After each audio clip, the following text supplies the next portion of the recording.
Hello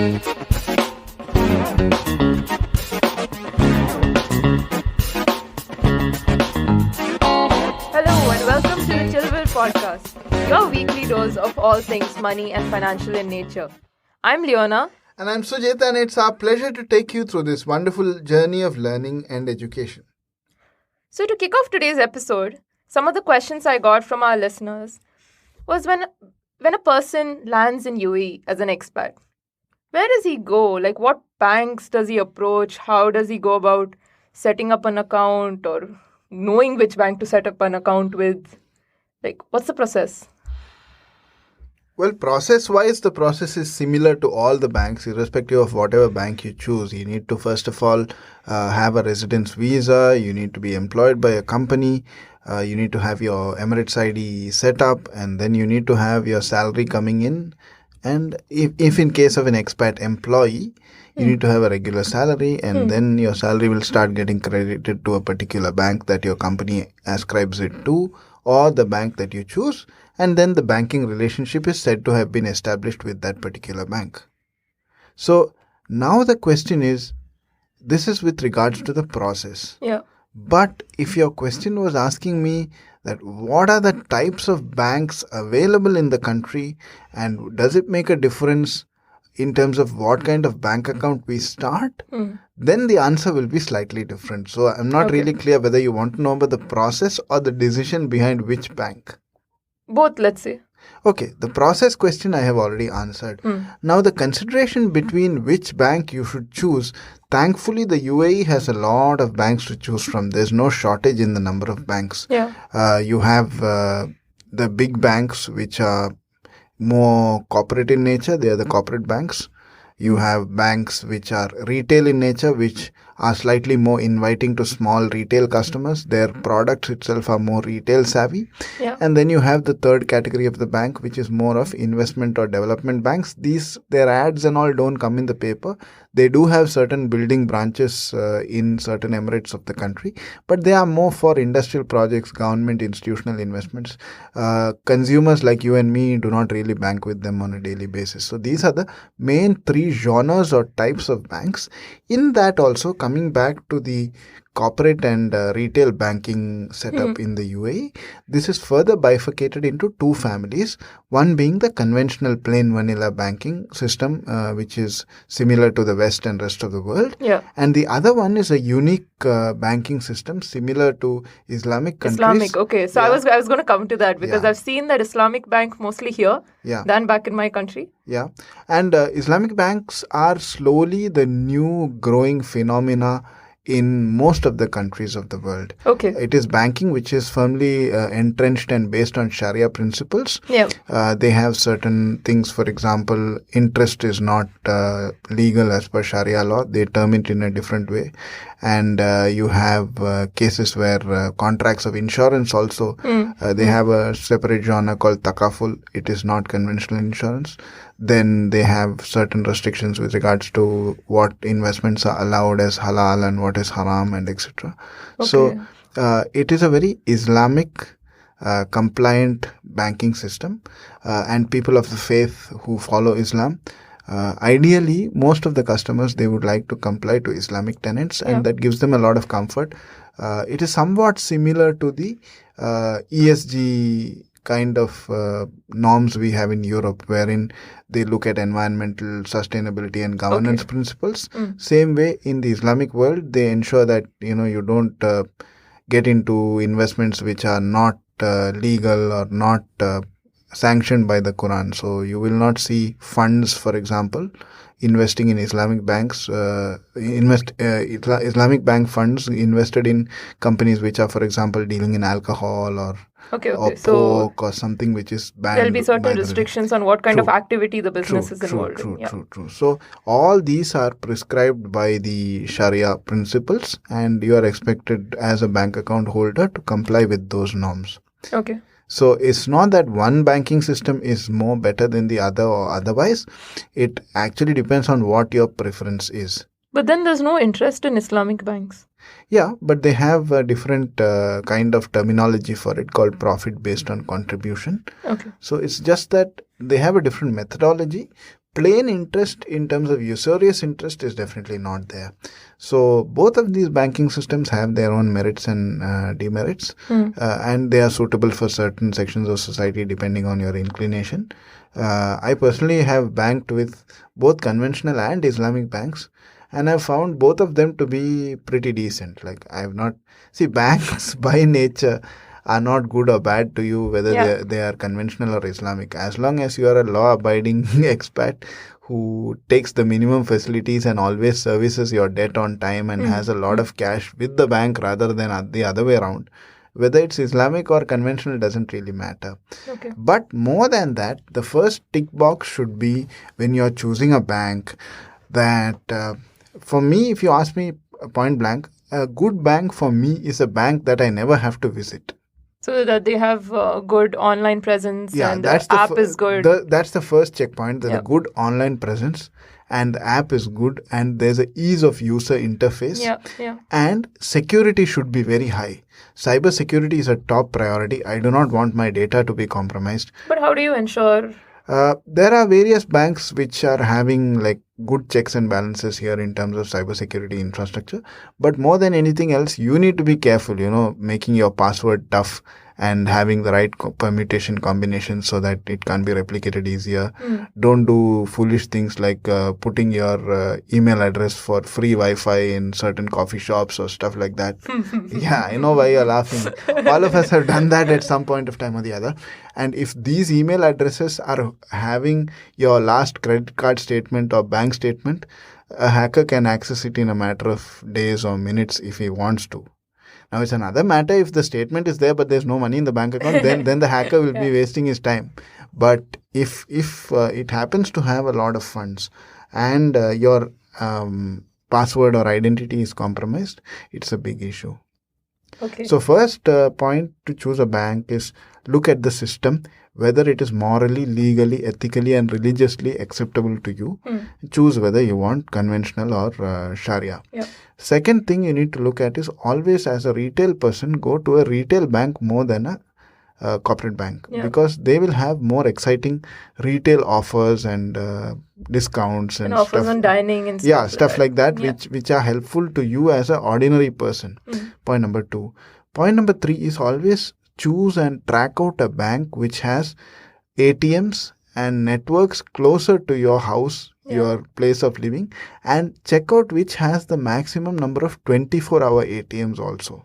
Okay. Why I tell you this is because certain ATMs are not 24 hours. They're nestled inside the bank branch and they are locked up after the bank working hours now. But those kind of ATMs are very rare and few now. Now most of them are 24 hours. But choose those which have an extensive network, and also choose those banks which have a very good friendly telecalling the interface. Where I'm old school, I prefer to talk to people. Now there are various banks with electronic assistants and all that. Yeah, you have chatbots. Yeah, it doesn't understand my accent. I have to repeat the question 10 times and it looks like an English imposition rather than giving my query. So I would like a place where I am directed to somebody who knows the answer to my question. Unfortunately, a lot of banks in this country outsource it to a certain call center, and they are at least they are honest and apologetic that they don't know anything more than what has been given to them by script of service. If you need more details, then go to the bank. My logic is, if you're giving me a toll-free number to call in case of queries, if I anyway have to go to the bank, I might as well go to the bank straight away. Why do I need to call you and then be directed by your instruction that I have to go to the bank?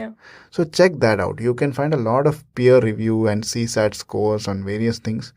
And invariably, the service reputation of most of the banks in the UAE have taken a beating. It's not that some banks are good, some banks are not good. Invariably, all the banks are quite poor in terms of service, and they are now waking up to the fact that they have to improve.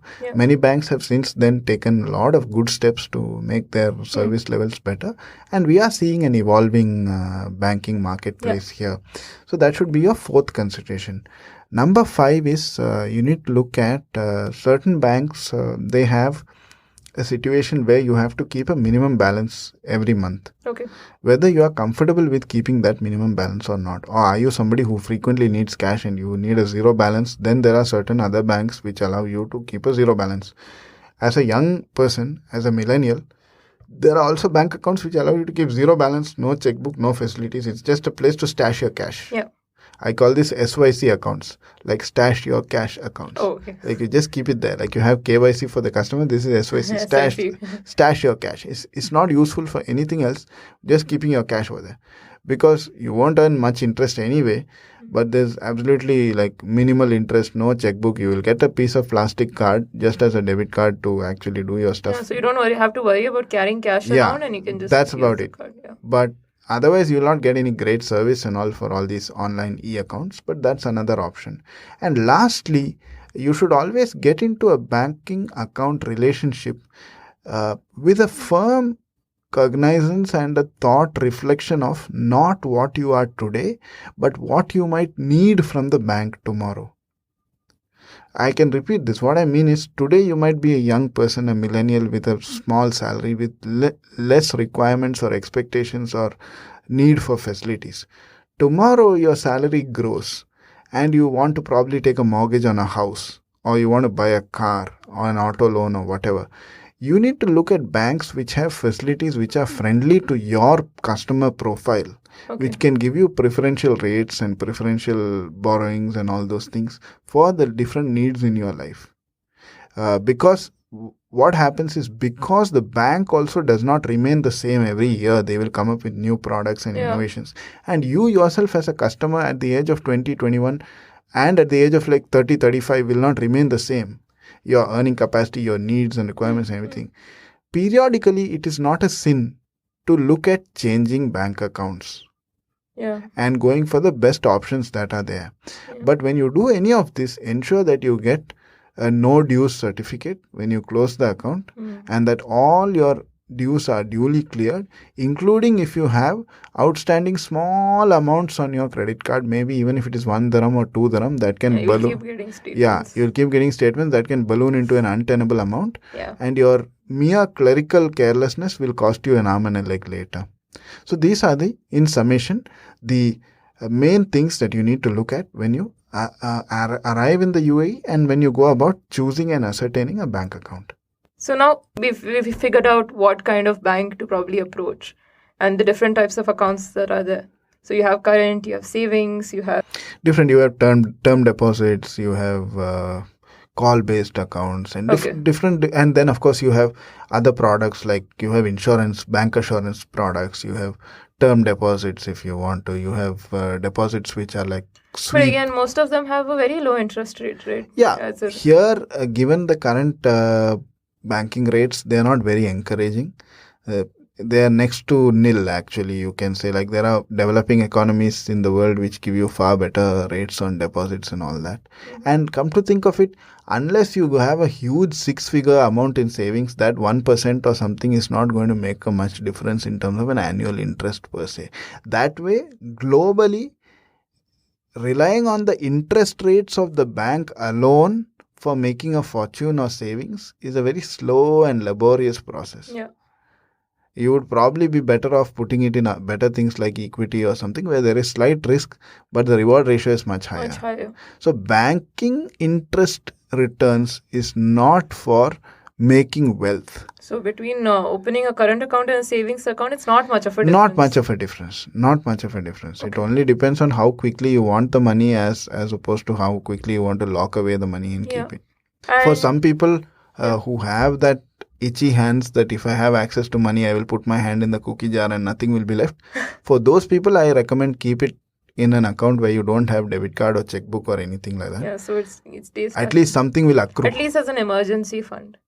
Like, for example, I have a habit of savings, and usually we don't take product names in the podcast, but this is one of the things I have been doing, and you can start like, there are various banks which have recurring deposits. Like, you can start with as low as 500 dirhams also. And the cheapest in that is not a bank, but it's like national bonds, which you can start even with 100 dirhams multiples.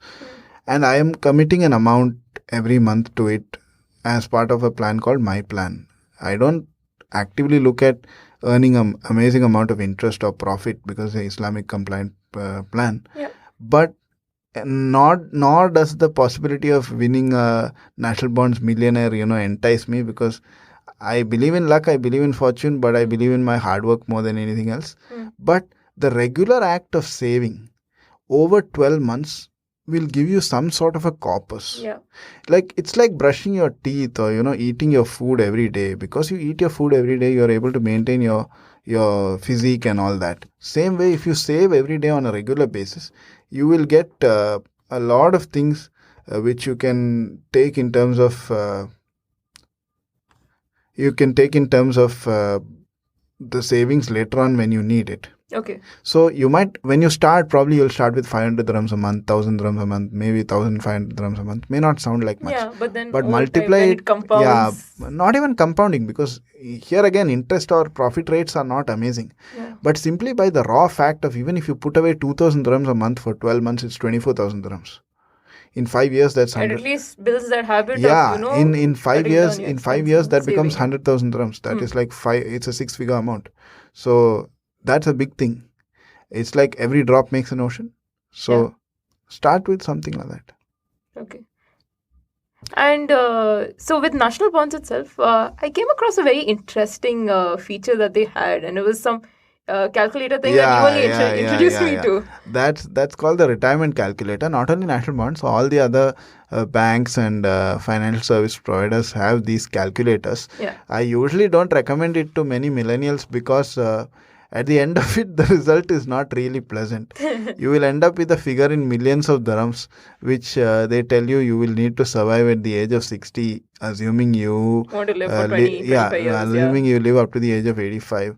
And already you are quite daunted with having a job or saving anything. When you see this $1 million figure or the million dirham figure, you're like, I'm never going to make this. Yeah, but then there's a small box on the side which shows you how much you have to save per month to reach that amount. True, and you will be surprised that if you save that amount of money every month on a regular basis, even without putting it in an account or national bonds or anywhere, even if you put it in equity markets, and if it compounds like even beyond like 5% beyond the fixed deposit rate. Okay. Like for example, in India now the highest fixed deposit rate is 7%. If it goes at least 5% more than that, you're looking at 12% every year. That's like massive. In 10 years, you can multiply your money. Maybe sometimes individual stocks in 3 or 4 years itself it can. Of course, there's a downside risk. But all of our listeners presumably are educated, and they will eventually get to choose what they want. And it doesn't take much wisdom. All you need to do is take it as a full-time occupation or a full-time idea and spend a couple of hours with it every day. You will get good at it. You should not be scared of anything. Put bite-sized amounts into any instrument. See how it treats you and treats your money. This is a very important thing. Treating you and treating your money. What I mean, treating your money, it will always treat it well. Because but by treating you? By treating you, what I mean is, if you're putting money into any instrument and you're losing your sleep over it, then it's not worth it. It's not treating you well. So it's not worth it. So always prefer to put money in something where you can sleep and you know that it's making money for you when you sleep and you are peaceful. Not like, oh, okay, I must wake up tomorrow and check what is the price. Did I make a loss? Did I make a profit? Some important board meeting is going on. You get an alert on your iPhone. Oh my God, like I lost 100 dirhams or 200 dirhams or whatever. You should not be in a panic mode. These are slow, long-term, pleasurable, eye on the ball kind of incremental savings. Okay. And there's something called a credit score. So as a customer, how do I kind of ensure that I have a good credit worthiness or a good credit score with these banks? Yeah. Okay. There are two concepts you are talking about here. One is called credit worthiness and the other one is called a credit score. Now, the credit worthiness is the overall assessment of the bank or the financial institution which is lending something to you, or from where you are taking a facility, that assesses your capacity to repay without defaulting on the terms of the facility or the loan. Okay. So, are you a risky customer? Are you a willful defaulter? Yeah. Or are you someone who has had financial problems in the past? All these things will be investigated. So, as a banker, your job is to ensure that you get your money back, right? Yeah, exactly. So, That's the first thing. So credit worthiness, they will check everything, like your Yeah. banking What is your relationship, capacity to repay? what's your Basically. capacity to repay. Because obviously, if your salary is like 10,000 dirhams, nobody is going to give you a 1 million dirham loan. Yet there are so many people defaulting on loans and running away. That happens, but now the net is tightened, so Interpol and the authorities and everybody is involved. It's not very easy to run away like that anymore, because your passport gets blocked, you get a travel ban and all that. But having said that, now even it doesn't even go to that level. Now they are very cautious even in giving money or lending money to people. Before, I remember, I've been working in this country for 12 years. And before, when I had a job and all, every day people used to call me, sir, do you need a credit card? Do you need XYZ? Now, people are like, even if I give you a credit card, you cannot take a cash advance on it until 4 to 5 months are over. Okay. Because I want to see your salary coming in, I want to establish a trail, I want to establish credit worthiness, then only I'll give you something. And the amount of lien has been cut down drastically. Before they used to give you 80-85% like that. Now they are very conservative. Okay. Because of the spate of various issues that have happened post-corona and the pandemic, and a lot of people losing jobs. Many companies have been shut down. So people are like, there are people who get plum jobs and then within 3 months they are not able to survive and they get fired from the job. If he's taken a loan, 3 months he will repay the EMI. What happens to the bank after that is a very risky proposition. So credit worthiness is assessed by all of these things. The credit score, on the other hand, to answer the second part of your question, is done by a body called AECB, which is Al-Ittihad Credit Bureau. This is the unified database of all credit scores and credit worthiness. It's you can get your own report on a mobile app or through their website. It's a very simple process. Sometimes banks itself do it for you when you're applying for a credit card or any other facility, and they will immediately give you on the phone itself whether you are approved or not approved. If you want to see the report, they will always email it to your email address. You can feel happy whether I am having a very good green color credit score or whether I am having a yellow or a red color credit score. Red is nothing to be happy about. It means you are highly over leveraged. And here the main thing you need to think about is Etihad Credit Bureau assesses credit worthiness on all the advances given, whether utilized or not. So even if I have a credit card lying there which I haven't used at with all, a limit of 100,000, for example, yeah, that 100,000 also will be added to your liability side, even though I've not used even though you have the not used facility. it. Which is why it is ideal to cut down all unnecessary credit cards and extended liabilities, whether facilities wise, whether you used it or not, before you go to apply for a mortgage or a big loan or something like that.